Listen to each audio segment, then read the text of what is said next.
تکبیر تحریمہ کے وقت ہاتھ اٹھانے سے متعلق 3 مزید سنتوں کی وضاحت۔ بسم اللہ الرحمن الرحیم۔ صحیح مسلم حدیث نمبر 968۔ سیدنا جابر بن سمرہ رضی اللہ عنہ سے روایت ہے کہ رسول اللہ صلی اللہ علیہ وسلم ہمارے پاس تشریف لائے اور فرمایا، کیا وجہ ہے کہ میں تمہیں ہاتھ اٹھاتے ہوئے دیکھتا ہوں جیسا کہ سرکش گھوڑوں کی دمیں ہیں، نماز میں سکون رکھا کرو۔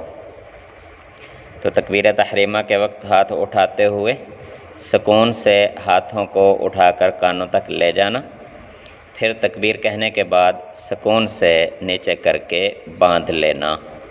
یہ نہیں کہ گھوڑے کی دم کی طرح بس جھٹکا دے کے اٹھایا اور تیزی کے ساتھ جھٹکا دے کے ہاتھوں کو نیچے کر کے باندھ لیا۔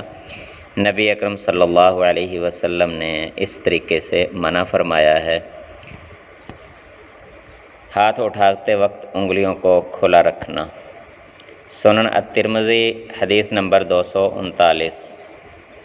سیدنا ابو ہریرہ رضی اللہ عنہ سے روایت ہے کہ رسول اللہ صلی اللہ علیہ وسلم جب نماز کے لیے اللہ اکبر کہتے تو اپنی انگلیاں کھلی رکھتے تھے، یعنی ہاتھوں کو اٹھاتے تو انگلیوں کو مکمل کھول کر ہتھیلی اور انگلیوں سے مکمل قبلہ کی طرف اشارہ کر کے پھر تکبیر کہتے اور ہاتھوں کو نیچے کرتے۔ تیسری سنت، ہاتھ کچھ دیر تک اٹھائے رکھنا۔ سنن الترمذی حدیث نمبر 240۔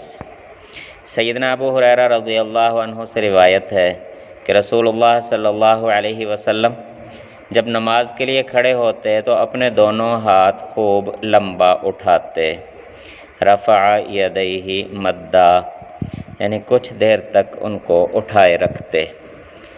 اللہ اکبر کہنے سے پہلے ہاتھوں کو اٹھا کر کانوں کے برابر تک لے جانا، انگلیاں کھول کر ہاتھوں اور ہتھیلیوں اور انگلیوں کو بالکل سیدھا کر کے پورے دونوں ہاتھوں سے قبلہ کی طرف اشارہ کرنا، پھر تکبیر کہنا۔ اتنی دیر تک ہاتھ، کم از کم اتنی دیر تک جب انسان اللہ اکبر کہتا ہے تو ہاتھ وہاں پر ٹھہرے رہیں، پھر سکون سے ہاتھوں کو نیچے کر کے باندھ لینا۔ یہ سنت ہے، لیکن جلد بازی میں ہمارے بعض ساتھی بس جھٹکا دے کے ہاتھوں کو اٹھاتے ہیں اور جھٹکا دے کے نیچے کر کے باندھ لیتے ہیں۔ ایسا کرنا سنت کے خلاف ہے۔